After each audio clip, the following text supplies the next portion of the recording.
रहीमिया खान से 7 से 8 किलोमीटर दूर एक गांव है और इस गांव का नाम है अहमद यार खान विलेज। और यहाँ पे आज हम आए हैं, डेयरी का आपको काम दिखाएंगे कि डेयरी मिल्क का जो काम है वो कैसा होता है और आजकल डेयरी मिल्क में किस किस तरह के जानवर कहाँ कहाँ से मंगवाए जाते हैं। पाकिस्तान के अलावा और भी दूसरे मुल्कों से जानवर यहाँ पे आते हैं और डेयरी का बिज़नेस ये बहुत अच्छा।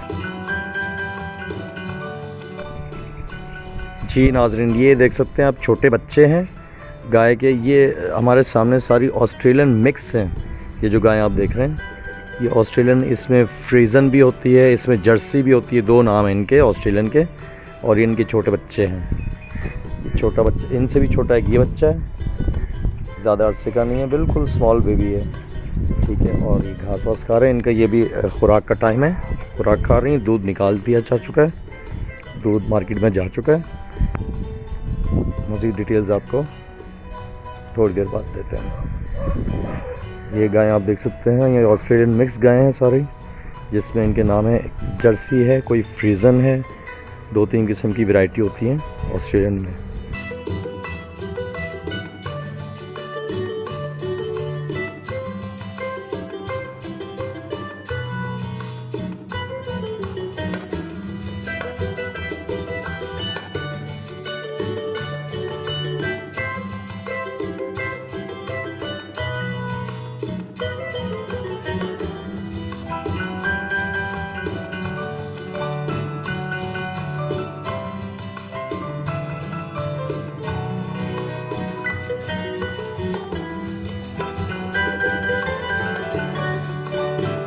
ये देख सकते हैं आप, इस वक्त ये खुराक खा रही हैं गाय।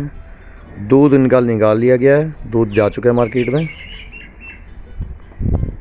और इस तरफ इनके बच्चे हैं जो ये खुराक खा रहे हैं। कुछ अर्से बाद ये थोड़े से बड़े हो जाएंगे तो इनकी खुराक में भी तब्दीली आ जाएगी। अच्छा, हमें ये बताइए कि इस काम में जो है क्या क्या नुकसान होते हैं और क्या क्या फ़वाइद होते हैं और क्या एहतियाती तदाबीर होती हैं, जो भी नए लोग इस काम को स्टार्ट करना चाहें उनके बारे में आप क्या बताएंगे? जी, मैं जो मेरे नए दोस्त ये काम स्टार्ट करना चाहते हैं, मैं उनको यही कहूँगा कि ये काम बहुत अच्छा है, इस काम में बड़ा फ़ायदा है अगर इस काम के ऊपर आप खुद तवज्जो दें।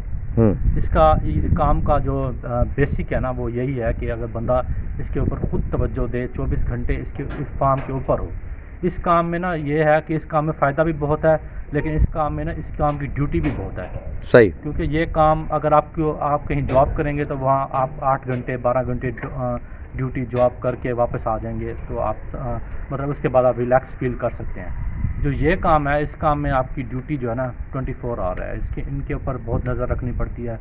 ये जो गाय होती है, देखने में आप खड़ी हैं, लेकिन इनमें अचानक ही कोई मसला पड़ जाता है। अगर आप ऊपर ना हो, ना देखें, तो मुलाजिम तो जैसे खुद मालिक करता है वैसे मुलाजिम नहीं करते अगर मौजूद ना हो तो। हाँ, इसलिए इस काम में थोड़ी सी है। और बाकी एहतियाती तदाबीर में जो है वो वैक्सीनेशन होती हैं, जो आप मतलब सरकारी जो हॉस्पिटल है इनका, सही, उसमें आप रजिस्टर्ड हों, आपका काम जो मतलब जो भी बीमारियां आती हैं उनकी एहतियाती तदाबीर में वो वैक्सीनेशन वगैरह आप कर लेते हैं। कितने अरसे में वैक्सीन होती है इसकी? क्या रूटीन है वैक्सीन की? वैक्सीन तकरीबन 3 से 4 माह के बाद, जैसे कोई मतलब इशू होते हैं छोटे मोटे, फिर वो डॉक्टर्स आते हैं, लगा जाते हैं। और खुराक में क्या क्या देते हैं आप लोग इसको? खुराक में मैं इनको दे रहा हूँ वंडा और टुकड़ा। टुकड़ा किस चीज़ का? टुकड़ा यही आटे का, जो रोटी का। और क्या होता है? और उसके अलावा इनका वंडा होता है। वंडे में तो मुख्तलिफ चीज़ें होती हैं, कंपनी का ही मैं लेता हूँ, छज्जी मार कंपनी, डॉक्टर खालिद परवेज़ का वंडा है। अच्छा, बहुत अच्छा है। तो ज़मीन की ऐसी कौन सी फसल है जो ज़मीन के अंदर फसल होती है, उसमें आप क्या दे रहे हैं घास में? घास में मैं अपने नए दोस्तों को यही मैसेज देना चाहूँगा, क्योंकि जो पहले फसलें थी ना, बरसीम और ज्वार वगैरह, उनसे आप बचने के लिए ना काफ़ी फसलें और आ गई हैं न्यू, जो मतलब इंट्रोड्यूस हुई हैं। वो क्या है? उसमें एक तो रोड ग्रास है। मतलब मैंने रोड ग्रास में आपको फिर बाहर चलकर दिखाऊंगा अपना रोड ग्रास भी, ठीक है। तो वो रोड ग्रास जो मैंने उगाया ना, वो एक दफ़ा मैंने हल लगवाए हैं। उसके बाद जब वो तैयार हो गया, अब मतलब उसकी कटाई होती है, पीछे फिर तैयार हो जाता है। 4 साल हो गए हैं ना, मुझे कोई हल लगाने पड़े हैं ना कुछ। मतलब वो जो रोड ग्रास घास है वो माशाल्लाह मेरा प्रॉफिटेबल में जा रहा है। इनकी जो खाने पीने की जो बेसिक जो घास है वो मेरा एक किस्म का समझ लें कि फ्री में है, सिर्फ उसको पानी लगाना पड़ता है और खाद वगैरह देनी पड़ती है। अच्छा, मुझे ये बताएं कि इन जानवरों की कीमतें कहाँ से स्टार्ट होती हैं और आखिरी कहाँ तक होती हैं, और इनकी दूध की जो क्वालिटी है और जो आम जानवर होते हैं पाकिस्तानी जो गायें होती हैं उसमें और इसमें क्वालिटी में क्या फ़र्क है? जी ये बिल्कुल, ये आपने बहुत अच्छा सवाल किया है। जो ये नस्ल है ना, ये जो मेरे पास खड़ी हुई है जो ब्रीड, इससे ये महंगी हैं कुछ, लेकिन इनका ये फ़ायदा है कि इनका जो दूध है ना, जो हम इनको बंडा देते हैं, जो टुकड़ा देते हैं, इनकी जो फ़ैट, आजकल फ़ैट LR पर दूध सेल होता है, तो इनकी जो फ़ैट LR है ना वो माशाल्लाह बहुत अच्छी है। इनका दूध गाढ़ा भी होता है और बिल्कुल जो भैंस की तरह इनका दूध होता है और बहुत मज़ेदार होता है। और जो पाकिस्तानी हमारी मतलब जो नस्ल है, सही, मतलब चोलिस्तानी हो गई, साहिवाल हो गई, ये माल जहाँ के लोग चरा रहे होते हैं मतलब चांद में, तो उनका ये होता है कि वो उनको ना वंडा वगैरह भी देते हैं, फीड वगैरह से, घास के ऊपर उनका दूध होता है, तो उनके दूध की जो फ़ैट और LR होती है ना वो कम होती है, इसलिए उनका दूध पतला होता है। और वो दूध भी कुदरती, उनको जितने भी खुराक देते हैं उनका दूध 2 से 3 किलो, बस कोई अच्छी गाय होगी तो 4 किलो टाइम का होगा, मतलब दूध के लिहाज से वो सही नहीं होती, प्रॉफिटेबल नहीं होती। सही है। 10 जानवर अगर इंसान रखना चाहे तो उसमें कितना स्टाफ चाहिए और उसके पास कितने एकड़ का घास होना चाहिए? जी 10 जानवरों पर आपके पास कम से कम 2 एकड़ हो जिसके ऊपर आपका घास हो, और अगर कोई लड़का अच्छा है स्टाफ में, मतलब जवान है, तो वो एक ही बंदा इन 10 जानवरों को संभाल सकता है। तो अगर मतलब वो जो काम चोर जैसे होते हैं आजकल के मुलाजिम काम नहीं करते, तो फिर 2 भी लग सकते हैं।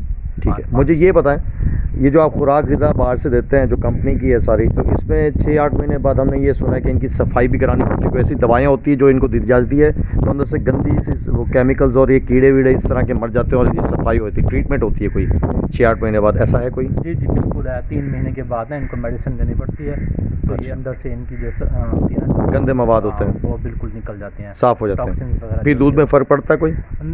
1-2 दिन इनका दूध कम होता है, क्योंकि इनको ना फिर वो मोशन वगैरह, लूज़ मोशन लग जाते हैं। ठीक है, तो लूज़ मोशन 2-3 दिन करते हैं, फिर इनका वंडा वगैरह भी बंद कर देते हैं, क्योंकि जो वंडा देते हैं वो बाहर निकल जाता है, ताकत इनके अंदर खड़ी नहीं रहती। फिर 2-3 दिन जैसे इनकी सफाई बिल्कुल हो जाती है ना, फिर जब इनको वंडा और इनको घास लगता है, फिर इनका दूध पहले से भी ज़्यादा बढ़ जाता है और ये माशाल्लाह सेहत में भी सही रहती हैं। अब ये जो बच्चे छोटे देख रहे हैं हम, ये कितने अरसे में तैयार हो जाएंगे और पहला जो प्रेग्नेंट हो जाएगा और उसके बाद ये दूध स्टार्ट करना लग जाएंगे, ये दूध देना शुरू हो जाएंगे? ये जो आप देख रहे हैं ना, ये 4, एक ये और ये 3 ये बच्चे हैं मेरी, मतलब फीमेल्स हैं, और इनको ना मैंने भाई डॉक्टर खालिद परवेज़ का वंडा लगाया हुआ, काफ स्टार्टर। सही, काफ स्टार्टर वंडा लगाया, और ये माशाल्लाह आपने ना 3-4 महीने किए, लेकिन देखिए माशाल्लाह इनकी ग्रोथ अच्छी है। ये इंशाल्लाह डॉक्टर खालिद परवेज़ का ये वादा है कि मतलब अगर वो आप इनको वंडा देंगे काफ स्टार्टर, तो ये साल में ना इंशाल्लाह ये लग जाएंगी, मतलब नहीं हो जाएंगी। जी नाज़रीन, आपको अब दिखाते हैं फार्म हाउस के बाहर की कंडीशन, जो इनकी ये जो ज़मीन है वहाँ पे ये जो रोड ग्रास एक नई नस्ल है घास की जो जानवरों को दी जा रही है। पहले कुछ और बरसीन होती थी या जंतर होता था या दूसरा घास होता था, अब एक नई नस्ल का जो घास है वो टेक्नोलॉजी का आई है, रोड ग्रास उसका नाम है। तो रोड ग्रास की जो फसल है वो आपको दिखाएंगे कि वो कैसा घास होता है जो आजकल ये मुतारफ़ हुआ है, ऑस्ट्रेलियन जो गायें हैं उनको दिया जाता है। ये इनका स्टाफ है, एक ही बंदा है, ये पूरे जो 8-10 जानवर हैं इनको ये कंट्रोल कर लेता है अकेला आदमी, यही दूध निकालता है और यही सारी खुराक डालता है, और ये इनका पानी का सिस्टम बना हुआ है। ठीक है, नहलाते भी हैं इन जानवरों को आप कितने अरसे बाद? नहीं, वो शावर लगे हुए हैं। अच्छा, गर्मी से बचाव के लिए? वो गर्मी से बचाव के लिए, क्योंकि इन जानवरों को ना गर्मी महसूस होती है, क्योंकि ये बाहर की नस्लें हैं। ये जी ठीक है, रोड ग्रास जो मैं आपको बता रहा था ना। जी नाज़रीन, आप ये देख सकते हैं सामने घास की नस्ल आपको दिखा सकते हैं, रोड ग्रास इसका नाम है। ये चीज़ पाकिस्तान में पहली बार मुतारफ़ हुई है। पहले जो फसलें होती थी पाकिस्तान में कुछ और, मतलब बरसीन के नाम से या जंतर के नाम से, और क्या था, ज्वार होता था, मकई हो गई। अब ये एक नई चीज़ आई है, रोड ग्रास इसका नाम है। ये जो घास की नस्ल आप देख सकते हैं, तो ये जो जानवर ऑस्ट्रेलियन गायें हैं इनके लिए स्पेशली ये ग़िज़ा है और इनको ये दी जा रही है, रोड ग्रास इसका नाम है। अक्सर लोग इस जानवरों को इस फसल के अंदर ही छोड़ देते हैं और वो खाती रहती हैं। अभी आप ये भी दिखा दें दोस्तों को कि मैंने ये लेज़र करवा के ये ज़मीन तैयार की हुई है। ये जो नई ज़मीन तैयार की है, यहाँ पे आप क्या लगाएंगे? इस पर भी मैं यही रोड ग्रास सेम जो फसल है वो इस ज़मीन पे अब मज़ीद भी तैयार होगी और यहीं पे लगाई जाएगी। ये रोड ग्रास दे सकते हैं। ये कितनी ज़मीन पे ये लगा हुआ है? ये 4 से 5 कनाल ज़मीन है जिसके। इसके बाद जो एक और फसल हम देख रहे हैं वो क्या चीज़ है? वो गन्ना है। ये साइड पे देख सकते हैं, ये भी गन्ना ही है। नाज़रीन, आपको एक और फसल भी दिखाते हैं जो अभी तो फ़िलहाल गर्मियों में, क्योंकि गंदम थी यहाँ पे तो गंदम निकाल दी गई, तो अब ये जो फसल सामने देख सकते हैं ये गन्ने की फसल तैयार हो रही है। सर्दियों में तैयार हो जाएगी? जी, ये सर्दियों में। कितने महीने बाद ये जो गन्ने की फसल है वो तैयार हो जाएगी? तैयार हो जाएगी जनवरी में। दिसंबर में जी ये फसल तैयार हो जाएगी। ये गन्ने की फसल दिखा सकते हैं आपको। गन्ने की जो फसल है वो ये है, ये दिसंबर में रेडी हो जाएगी। ये गन्ने की फसल है, ठीक है। ये सामने ट्यूबवेल है, यहाँ पे ट्यूबवेल जब चलता है तो ये ज़मीन का पानी क्योंकि मीठा है तो यहाँ पे बड़ा फ़ायदेमंद है। इस वजह से यहाँ की जो ज़मीनें काफ़ी महंगी भी हैं, ठीक है। ये ट्यूबवेल है, इसके ज़रिए पूरी ज़मीनों पे पानी दिया जाता है। अच्छा, एक और बात मैं आपको बताना चाहता हूँ। जी जी। ये ना हमने अपने ट्यूबवेल के ये जो होज है इसके अंदर ना हमने ये देख लीजिए हम डाला हुआ है, गोबर डाला हुआ है। अच्छा, गोबर डालने की वजह बताइए। गोबर डालने की वजह ये है कि आप खाद से बच जाएंगे। जो यूरिया और डीएपी इतनी महंगी जो खादें हैं जो हम इनको अपनी फसल को देते हैं, इसका ये फ़ायदा है कि ये जो ट्यूबवेल चलेगा ये मतलब इसका ना बिल्कुल जूस बंद करना, जूसी वाटर जो है इसके अंदर जाएगा, फसल के अंदर, घास के अंदर। तो फिर एग्रीकल्चर का एक पॉइंट इन्होंने बहुत अच्छा बताया। ये जो बड़ी बड़ी खाद की फैक्ट्रियाँ हैं, उसकी जो खाद होती है जब वो फसल पे जाती है तो उससे बीमारियाँ भी पैदा होती हैं खाद से। तो ये जेन्युइन एक तरीका है और ऑर्गेनिक तरीका है कि जो गोबर है जानवरों का, इसी जानवरों का गोबर जो है वो ट्यूबवेल में डाला जाता है। तो गोबर से जो पानी क्रॉस होकर जा रहा होता है वो फसलों में लगता है, तो फसल जो है ऑर्गेनिक तैयार होती है। लगाया पानी, अब देख लें कि ये 20 दिन में ये जो गोबर वाला पानी तैयार होकर आगे फसल में गया है, तो ये ग्रास जो रोड ग्रास है, 20 दिन के बाद इसकी कितनी अच्छी कंडीशन आ गई है सामने, ये आप देख सकते हैं। थैंक यू सो मच, हमें दीजिए इजाज़त। ये हमारी जो है आज हमने आपको दिखाया कि डेयरी फार्म का काम किस तरह से चलता है। आजकल डेयरी फार्म में कौन कौन सी नई जदीद टेक्नोलॉजीज़ आ चुकी हैं और कौन कौन से जानवर आ चुके हैं। ये एक स्टाफ है जी यहाँ पे, ये 10 जानवर एक बंदा कंट्रोल कर लेता है दूध निकालने तक का, और दूध के बाद जो है जानवरों को नहलाने का और उनको खुराक डालने का। सबसे बड़ी बात यह है कि आप इसकी एज देखें, इस एज में ये अकेला आदमी जो है 10 जानवर यहाँ पे कंट्रोल कर लेते हैं। 70+ है ये, 70+ ये आदमी है इस गांव में, और ये 10 जानवर आराम से अकेला आदमी संभाल लेते हैं। रोड ग्रास फसल आप देख सकते हैं। गोबर वाला ये पानी है जी, खाद से बचिए और अच्छी फसल लीजिए। कोई भी फसल हो, चाहे वो बाग हो आम के या सब्ज़ी के, ये गोबर का पानी है सारा। गोबर के क्रॉस होके गोबर से ये सारा पानी, गोबर का जूस निकल के ये सारा जाता है जब इन फसलों में, तो इसमें कोई बीमारी नहीं लगती।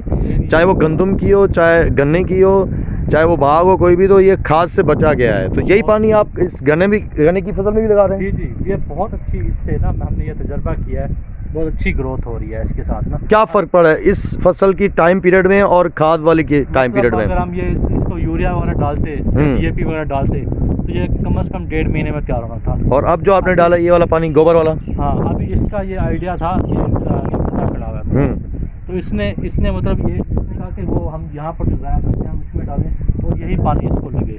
तो इसका ये जो मशवरा था बहुत अच्छा लगा मुझे और मैंने ये किया, और ये पानी देख सकते हैं आप, घास 20 दिन में तैयार हो गया। और यही पानी आपका ये गन्ने की फसल पे भी जा रहा है, यहाँ पर भी जा रहा है यहाँ। तो अब आप क्योंकि गोबर के पानी की वजह से आपको स्प्रे और खाद से भी बचना पड़ेगा। वो भी बच सकते हैं आप। असल बात यह है कि खाद इतनी महंगी और शॉर्ट है और ब्लैक पे मिल रही है। थैंक यू सो मच जी। नाजरीन, आपको वीडियो कैसी लगी हमें कमेंट्स में ज़रूर बताइएगा, और हमारे चैनल को सब्सक्राइब करें, लाइक करें, शेयर करें। चैनल का नाम है SAIRAAB सैराब। मैं हूँ Sahib Khan yo yo man. Thank you so much for watching my video.